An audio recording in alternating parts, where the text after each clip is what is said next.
শুধুমাত্র আটা দিয়ে মুখরোচক এই স্ন্যাক রেসিপিটি একবার বাড়িতে তৈরি করে দেখতে পারেন। ছোট বড় সবাই কিন্তু খুবই পছন্দ করবে। নমস্কার বন্ধুরা, অমৃতালি কুকিং চ্যানেলে সবাইকে স্বাগত জানিয়ে আবারও হাজির হয়েছি।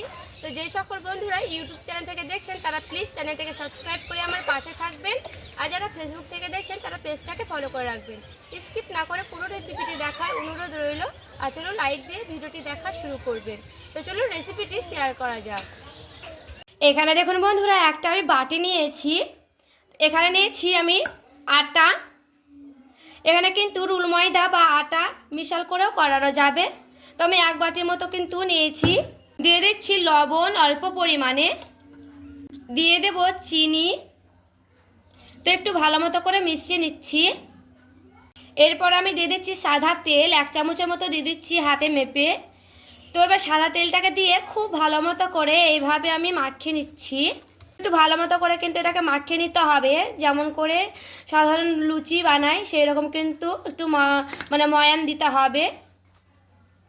তো দেখুন ময়ামটা কিন্তু দাওনা হয়ে গেছে, দেখে বুঝতে পারছেন। যেমন এইভাবে দলা হয়ে গেলেই বুঝতে পারবেন যে ময়ামটা হয়ে গেছে। এরপরে অল্প পরিমাণে দিয়ে দিচ্ছি জল। তো এবার আমি এইভাবে কিন্তু অল্প অল্প করে দিচ্ছি জল দিয়ে কিন্তু একটা ডোয়ের আকারে করে নেব। যেমন সাধারণ লুচি রুটির মতো একটা ড্রো হয় সেরকম কিন্তু ড্রো করে নিতে হবে। এরপরে দেখুন খুব সুন্দর একটা ড্রো করে নিয়েছি। তো যেমন সাধারণ লুচি রুটি হয় সেরকম কিন্তু আমি একটা ড্রো করে নিয়েছি। তো খুব ভালো মতো করে কিন্তু ড্রোটা করানো হয়ে গেছে। এখানে আমি প্রায় 30 মিনিটের মতো রেস্টে রেখে দিচ্ছি। এখানে আমি দুটো পেঁয়াজ নিয়েছি। পেঁয়াজ দুটোকে আমি কেটে নিচ্ছি। তো খুব ভালো মতো করে কিন্তু আমি খোসাটাকে ছাড়িয়ে নিচ্ছি আগে। দেখুন দুটো পেঁয়াজ আমি ধুয়ে নিয়ে চলে এলাম। তো এরপর আমি কেটে নিচ্ছি। তো খুব সুন্দর করে পিস করে করে কেটে নেব।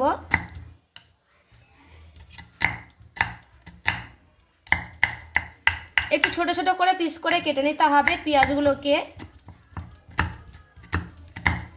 তো আমি দেখুন এইভাবে কিন্তু পেঁয়াজগুলোকে কেটে নিচ্ছি একেবারে মিহি মিহি জিরি জিরি করে। আর দেখুন পেঁয়াজটা কিন্তু কাটানো হয়ে গেছে। তো এরপর আমি একটা থালাতে উঠিয়ে নিচ্ছি। দেখুন দুটো আমি কাঁচা লঙ্কা নিয়েছি পাকাগুলো। তো এইভাবে আমি কেটে নিচ্ছি। তো বন্ধুরা ঝালটা নিজেদের পছন্দ মতো কিন্তু দিয়ে দিবে, কারণ বাচ্চারা খাবে তার জন্য ঝালটা একটু কমই দিচ্ছি। আমি এখানে দুটো লঙ্কা দিয়েছি। এখানে দেখুন আমি আগে থেকে সেদ্ধ করে নিয়েছিলাম, অর্ধেকটা আলু কেটে, তারপরে কিন্তু আলুগুলোকে আগে থেকে সেদ্ধ করে রেখে দিয়েছিলাম আমি।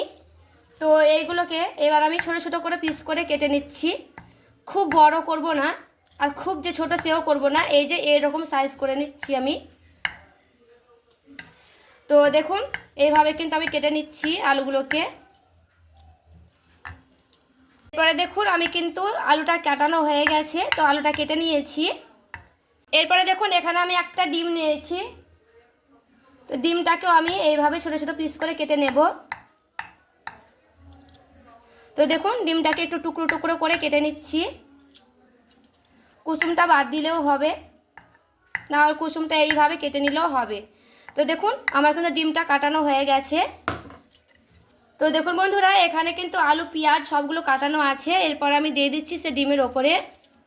এবার আমি দিয়ে দিচ্ছি লবণ, কাশ্মীরি লঙ্কার গুঁড়া, দিব অল্প পরিমাণে মিষ্টি, দিয়ে দিচ্ছি চাট মশলা।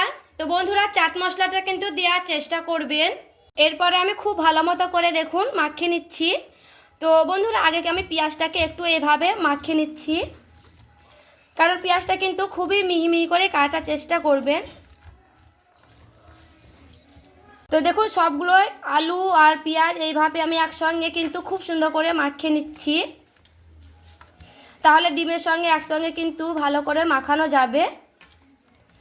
তো আমি কিন্তু হাত দিয়ে এইভাবে মাখিয়ে নিলাম খুব ভালো মতো করে। তো দেখুন মাখানো কিন্তু হয়ে গেল।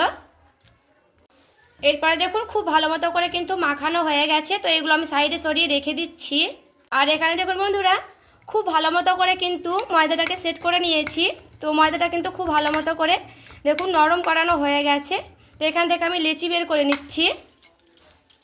তো দেখুন এখান থেকে আমি লেচি বের করে নেব, জয়টা ডো হবে তো এটা কিন্তু করে নিতে হবে। তো দেখুন এখানে কিন্তু 4টের মতো ডো করে নিয়েছি। দেখুন এখান থেকে আমি একটা লেচি নিয়ে নিয়েছি। তো এরপর আমি খুব ভালো মতো করে দেখুন এইভাবে গোল করে নিচ্ছি, একটা বাটির শেপ দিয়ে নেব। আর দেখুন সেই পুরগুলোকে আমি এইভাবে দিয়ে দিচ্ছি। তো আমি হাত দিয়ে দিচ্ছি বন্ধুরা, আপনারা কিন্তু চামচ দিয়েও পারলে দিয়ে দিবেন। তো আমি হাত দিয়ে দিচ্ছি। এরপরে খুব সুন্দর করে কিন্তু আমি এইভাবে দেখুন মুখটাকে বন্ধ করে নেব। আর এই যে দেখুন খুব ভালো মতো করে কিন্তু মুখটা বন্ধ করানো হয়ে গেছে। তো আমি এইভাবে দেখুন এইভাবে একটু চ্যাপটা করে নিচ্ছি। তো এইভাবে কিন্তু একটু চ্যাপটা করে নেওয়ার চেষ্টা করবে। তো দেখুন একটা কিন্তু আমার হয়ে গেছে। তো আর একটা আমি করে দেখাচ্ছি। আবারও সেমভাবে কিন্তু আমি নিয়ে নিয়েছি। তো আবারও আমি বাটি আকারে শেপ করে নিচ্ছি। আর দেখুন আবারও আমি সেই নিচ্ছি, এইগুলোকে পুরগুলোকে দিয়ে নেব। তো দেখুন ডিমগুলো দিয়ে এইভাবে কিন্তু খুব ভালো মতো করে পুরটাকে দিয়ে ভরে নিতে হবে। আবারও দেখুন মুখটাকে খুব সুন্দর করে বন্ধ করে নিচ্ছি। এতে করে কিন্তু খুব ভালো মতো করে মুখটা দেখুন বন্ধ হয়ে যাবে। তো আবারও আমি সেমভাবে কিন্তু এইভাবে গোল করে নিচ্ছি। আর এই যে এইভাবে একটু হাত দিয়ে চেপে নিচ্ছি। তো আমার কিন্তু দুটো রেডি হয়ে গেছে। তো সবগুলোই আমি এইভাবে করে নেব। আর দেখুন বন্ধুরা সবগুলোই কিন্তু টিফিন রেডি করে নিয়েছি। আর এখানে দেখুন সবগুলোই কিন্তু আমার খুব ভালো মতো করে রেডি করানো হয়ে গেছে। তো দেখুন এগুলোকে এবার আমি ভেজেও দেখাচ্ছি। তো চলুন। তো এখানে দেখুন বন্ধুরা একটা ফ্রাই প্যান বসিয়ে নিয়েছি। এরপর আমি দিয়ে দিচ্ছি সাদা তেল। তো দেখুন তেলটা কিন্তু খুব ভালো মতো করে গরম করে নিতে হবে। এরপরে দেখুন তেলটা গরম হয়ে গেলে এবার আমি দিয়ে দিচ্ছি টিফিনগুলো এইভাবে তেলের ওপরে।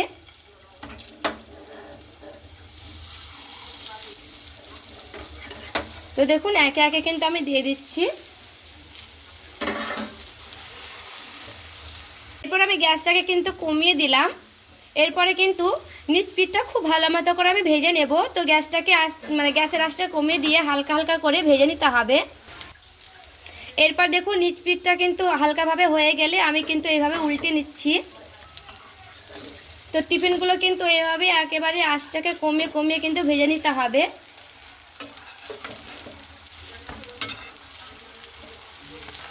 তো দেখুন এই পিঠটা যখন হয়ে যাবে এই পিঠাও কিন্তু আমি এইভাবে আঁচটাকে কমিয়ে কমিয়ে কিন্তু ভেজে নেব।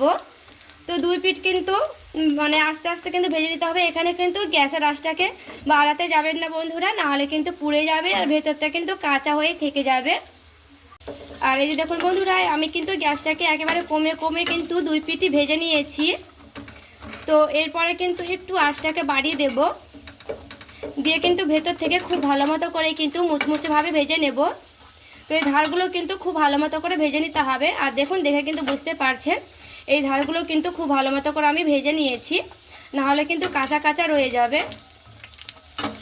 তো দু সাইড কিন্তু খুব ভালো মতো করে আমার ভাজানো হয়ে গেছে। আর দেখুন বন্ধুরা টিফিনগুলো কতটা লোভনীয় হয়েছে। তো সবগুলো টিফিন কিন্তু আমি এইভাবে নামিয়ে নিচ্ছি।